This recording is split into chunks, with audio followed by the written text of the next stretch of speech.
حضرت بشر حافی رحمت اللہ علیہ سے سارا زمانہ پیار کرتا تھا. بغداد کا ایک تاجر کہتا ہے مجھے نہیں بابا اچھا لگتا تھا. ہمارا اپنا اپنا ذہن ہے نا, ہم کہتے ہیں میں نے جدھر ساری دنیا جا رہی ہے وہاں نہیں جانا. کہتے ہیں کہ وہ بابا مجھے نہیں اچھا لگتا تھا, حالانکہ سارا بغداد عزت کرتا. کیوں نہیں اچھا لگتا تھا؟ کہتے ہیں اس لیے کہ بابا نہ صرف فرض مسجد میں پڑھتا تھا, باقی نماز گھر جا. تو میں کہتا تھا اتنا ولی ہے تو باقی بھی مسجد میں پڑھے. کہتے ایک دن میں نے کہا جسوسی کرنی ہے اس کی, جو کہ اسلام میں منع ہے. کہتے حضرت بشر حافی رحمۃ اللہ علیہ نے جمعے کے فرض پڑھے, فرض پڑھ کے نکل گئے دوڑ کے. فرماتے ہیں میں پیچھے ہو گیا. میں نے کہا میں نے سنتیں چھوڑ دی ہیں پر اس کا پتہ کرنا ہے, سنت نفل بعد میں پڑھوں گا. کہتے ہیں حضرت بشر حافی جلدی سے نا کہ کباب والی دکان پہ گئے, وہاں سے کباب خریدے. اور میں نے کہا بوڑھے کی عمر دیکھو اور اس کے ذائقے دیکھو, اس عمر میں بھی کباب کھائے گا. اوئے ہوئے, مولوی کو روٹی نے ستایا تھا اس لیے سنت اور نفل چھوڑ آیا ہے. کہتے ہیں تھوڑا سا وہ آگے بڑھے تو نان بھائی کی دکان سے نا نان خریدے. میں نے کہا دیکھو یار, دیکھو اس کے ذائقے, گرم نان کھائے گا. بہت سارے لوگ بغداد میں رات کی روٹی کھاتے پر یہ گرم کھاتا ہے. کہتے ہیں حضرت وہ نان اور کباب لے کے نا جنگل کی طرف مڑے تو میرے دل میں خیال آیا یار بڑا ہی اس آدمی کا عجیب ذہن ہے, یہ اب سبزے پہ بیٹھ کے یہاں موج کرے گا, کھائے پیے گا, اور سنت نفل چھوڑ دی. اللہ ہزاروں مرید ہیں. کہتے ہیں حضرت جنگل میں داخل ہوئے, تھوڑا سا سفر کیا تو کچی آبادی آ گئی. کچی آبادی, ایک کچے مکان کی ٹوٹا ہوا دروازہ, باہر سے کنڈی لگی. بغداد کے ننگے پاؤں چلنے والے ہزاروں مریدوں کے اس پیر نے کنڈی کھولی, اندر گئے. ایک فالج زدہ بابا جی بیٹھے. کہتے ہیں حضرت بشر حافی نے اپنی ایک پگڑی کھولی اور اس آدمی کے منہ سے پانی نکل رہا تھا, رال ٹپک رہی تھی. کہتے ہیں پہلے اپنی پگڑی سے منہ صاف کیا, پھر پیالے سے پانی ڈال کے منہ دھویا, پھر حضرت اس کے ٹانگوں پہ کپڑا ڈال کے روٹی کا لقمہ توڑ کے اس کے منہ میں ڈال کے کہنے لگے بابا ناراض نہ ہونا, جمعے والے دن مجھے دیر ہو جاتی ہے, ابھی تو میں نے سنت اور نفل بھی پڑھنے ہیں, ناراض نہ ہونا مجھے دیر ہو جاتی ہے. کہتے ہیں وہ بابا رو پڑا اور کہنے لگا بشر یار 14 سال ہو گئے تو روز آتا ہے. 14 سال, یہ 1 صدی کا قصہ ہے, 2-4 برس کی بات نہیں. 14 سال سے تو روز آتا ہے. میں پتہ نہیں کب تک لاش بنے پڑا رہوں گا, تو کب تک آئے گا؟ حضرت بشر حافی نے بابے کے یہاں سے پوچھ کے کہا بابا فکر نہ کر, آج کے بعد یہ جملہ نہ کہنا کہ تو میرے لیے بوجھ ہے. فرمایا لوگ سمجھتے ہیں کہ میں نے عبادت کر کے مقام پایا ہے, لوگ سمجھتے ہیں میں نوافل زیادہ پڑھتا ہوں, دنیا جانتی ہے کہ میری رات کی تسبیح زیادہ مضبوط ہے, پر میں ان میں سے کوئی بات بھی نہیں. میں تو تیری نوکری کرتا ہوں تو اللہ نے میری عزتوں میں اضافہ فرما دیا ہے. سوچ ہی صاف نہیں, نظریہ ہی ٹھیک نہیں, فکر ہی ٹھیک نہیں. اسلام نظریے کا مذہب ہے, سوچ کا. مسند امام احمد بن حنبل کی حدیث سنی, حضرت انس بن مالک فرماتے ہیں جب انسان نے روزہ رکھا ہوتا ہے نا تو روح ویسے ہی پاک ہوتی ہے اس کی. میں نے یہ سوچا کہ کچھ باتیں ایسی کی جائیں جس سے تھوڑی سی سوچیں بھی تبدیل ہو, کچھ سوچوں کا وضو, سوچوں کا غسل, افکار و نظریات کی بھی بات ہو. ہم سمجھتے ہیں کہ شاید کثرت عبادت اصل ہے. اقبال کہتے ہیں یہ ذکر نیم شبی, یہ مراقبے, یہ سرور, تیری خودی کے اگر نگہباں نہیں تو پھر کچھ بھی نہیں. تیری خودی کے اگر, اور پھر عام چیز نہیں کہا یہ ذکر نیم شبی, سویرے شہری کا ذکر, یہ مراقبہ, یہ جو تو گھنٹوں اللہ کی یاد میں بیٹھا رہتا ہے, یہ سرور. کہتے بے کیف عبادت نہیں, سرور والی. یہ ذکر نیم شبی, یہ مراقبے, یہ سرور, تیری خودی کے اگر نگہباں نہیں, اگر تیرے نظریے کو نہیں بدل سکے, تیری سوچ نہیں بدل سکے, تیرا ایمان مضبوط نہیں کر سکے, تیری خودی کے اگر نگہباں نہیں تو پھر کچھ بھی نہیں. اور خرد نے کہہ بھی دیا لا الہ الا اللہ تو کیا حاصل, دل و نگاہ, دل و نگاہ, دل و نگاہ اگر مسلمان نہیں تو پھر کچھ بھی نہیں. دل و نگاہ. اقبال کہتے ہیں ایک دل کا کلمہ پڑھ, دوسرا نظر کا کلمہ پڑھ, ان پہ پابندی لگا.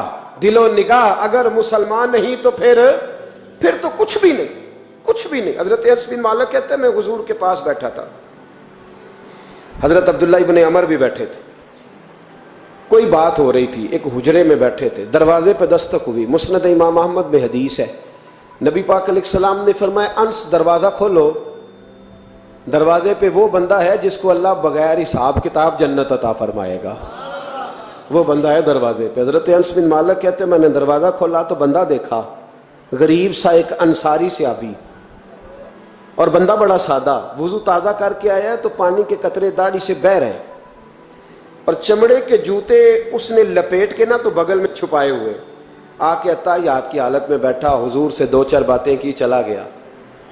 ہم اس کا رنگ دیکھتے رہے اور مصطفیٰ کا کرم دیکھتے رہے۔ اس کو حضور نے جنتی کہا ہے۔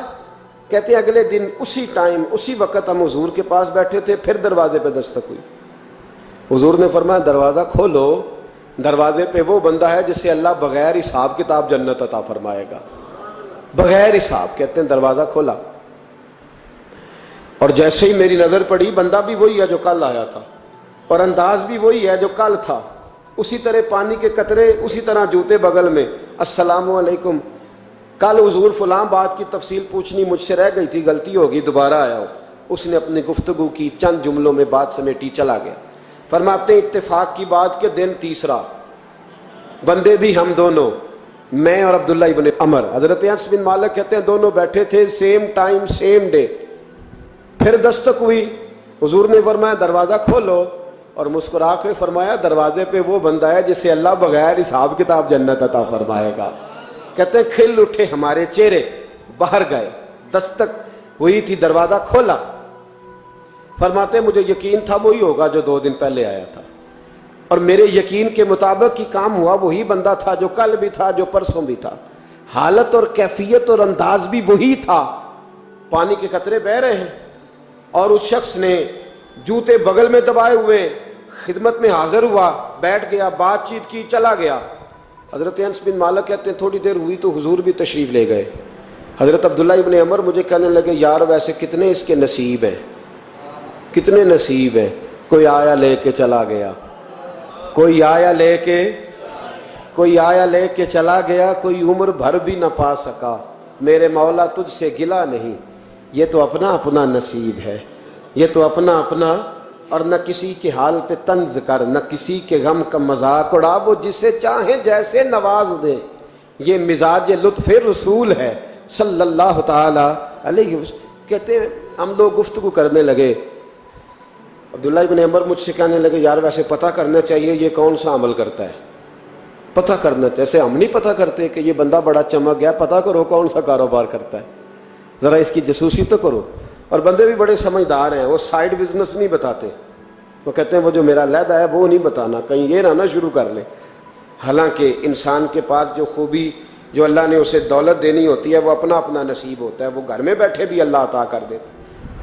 وہ کہتے ہیں کہ پتہ کرو کیا عمل کرتا ہے، تو حضرت عبداللہ ابن عمر کہتے ہیں میں اس کے پیچھے ہو گیا، اس سے سلام لی، تو میں نے کہا مجھے 2-3 دن کے لیے مہمان بنا لو گے، مان نہ مان میں تیرا مہمان، 2-3 دن کے لیے مہمان بنا لو گے؟ تو کہتے ہیں مجھ سے کہنے لگا کہ گھر میں جھگڑا ہو گیا ہے، کیونکہ پڑوس میں تو تمہارا قریب ہی تو تمہارا گھر ہے، میرے مہمان بننے کو کچھ جھگڑا ہے؟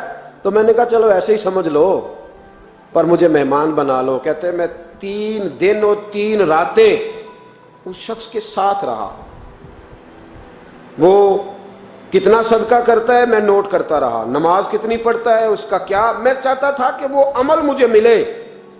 اس کی برکت سے مصطفیٰ نے اسے 3 مرتبہ جنتی فرمایا ہے تاکہ وہ کیفیات مجھے بھی ملے۔ حضرت عبداللہ ابن عمر کہتے ہیں کہ میں نے کوئی خاص چیز نہیں دیکھی، وہ عشاء پڑھتا تو فجر تک بستر پہ کروٹیں لیتا، اور میں الحمدللہ اٹھ کے تہجد بھی پڑھتا، نوافل بھی پڑھتا۔ کہتے ہیں وہ 1 سپارہ پڑھتا، میں 3 پڑھتا۔ فرماتے اس نے 3 دنوں میں کھجور بھی صدقہ نہیں دی، کہ کھجور بھی، اور میں نے بڑے بڑے غریبوں کی مدد کی۔ میں کہنے لگا کہ عمل تو میرا زیادہ ہے اس سے، پھر خوبی کیا ہے؟ خاص توجہ کرنا، اسلام اور دین کا جو فکری اساس ہمیں صحابہ نے دی۔ حضرت عبداللہ ابن عمر کہتے ہیں میں نے تیسرے دن اسے کہا بھائی اللہ تیرا بھلا کرے، تو نے بڑی خدمت کی، میں نے جانا ہے میرا کوئی جھگڑا نہیں ہوا تھا، میں تو بس تیرا عمل دیکھنے آیا تھا کہ تو عمل کیا کرتا ہے۔ تو وہ صحابی کہتے ہیں مجھے کہنے لگے یار تو میرا عمل دیکھنے آیا تھا، مجھے بتا تو صحیح کیا نے، اور کیوں دیکھنے آیا میرا عمل، تجھے کیا ضرورت پڑی میری جاسوسی کی؟ تو کہتے ہیں مجھ سے جب اس نے سوال کیا تو میں نے اس کو کہا بھائی تو 3 دن آیا ہے نا, ہم بیٹھے ہوئے تھے. کہا ہاں میں آتا رہا ہوں. کہا 3 دن نبی پاک نے فرمایا اللہ تجھے بغیر حساب کتاب جنت عطا فرمائے گا. تو میں چاہتا تھا کہ میں ذرا جاسوسی کروں, ذرا دیکھوں, کھوج لگاؤں کون سا ایسا عمل ہے. آپ بھی ذرا دھیان دیجئے گا, کون سا ایسا عمل ہے. حالانکہ تو عشاء پڑھتا ہے اور اٹھ کے فجر پڑھتا ہے, میں تہجد بھی پڑھتا ہوں, تیرا سپارہ 1 ہے میرے 3 ہے. کون سا ایسا عمل ہے جس کے سبب تجھے جنت ملے گی. کہتے ہیں وہ صحابی کہنے لگے یار کوئی ایسا عمل نہیں, کوئی شے نہیں, میں اس قابل ہی نہیں. من نانم کے من دانم, جو میں ہوں مجھے پتا ہے. کہا پھر کوئی بات تو ہوگی, تیری مہربانی بتا دے, میں نے 3 دن 3 راتیں محنت کی ہیں, بتا دے. کہتے وہ کہنے لگے اگر تجھے بتاؤں نا تو پھر سن. میں جب رات کو سوتا ہوں تو اپنے دل پہ نظر ڈالتا ہوں, اور سویرے جب اٹھتا ہوں تو پھر اپنے دل پہ نظر ڈالتا ہوں. موبائل پہ نہیں, کنجی پہ نہیں کہ چابیاں کدھر ہیں, بٹوے پہ نہیں. میں رات کو سوتے ہوئے بھی اپنے دل پہ نظر ڈالتا ہوں, سویرے اٹھتے ہوئے بھی میں سب سے پہلے اپنے دل پہ نظر ڈالتا ہوں. فرماتے ہیں الحمدللہ میرے دل میں کسی کا حسد نہیں ہے, کسی کے بارے میں کوئی کینہ نہیں ہے, کوئی کسی کے بارے میں میل نہیں. میں اللہ کے ہر بندے کے بارے میں سوچ, نظریہ, فکر اچھی رکھتا ہوں.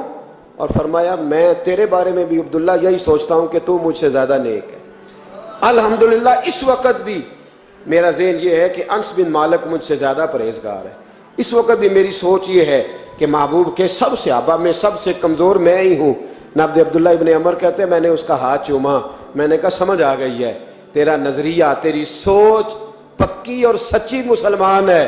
تو دل اور روح کا مسلمان ہے, تو نظر اور روح کا مسلمان ہے. یہ سبب ہے کہ اللہ کے رسول نے زمین پر چلتے ہوئے بھی تجھے 3 دفعہ جنت کی بشارت عطا فرما دی.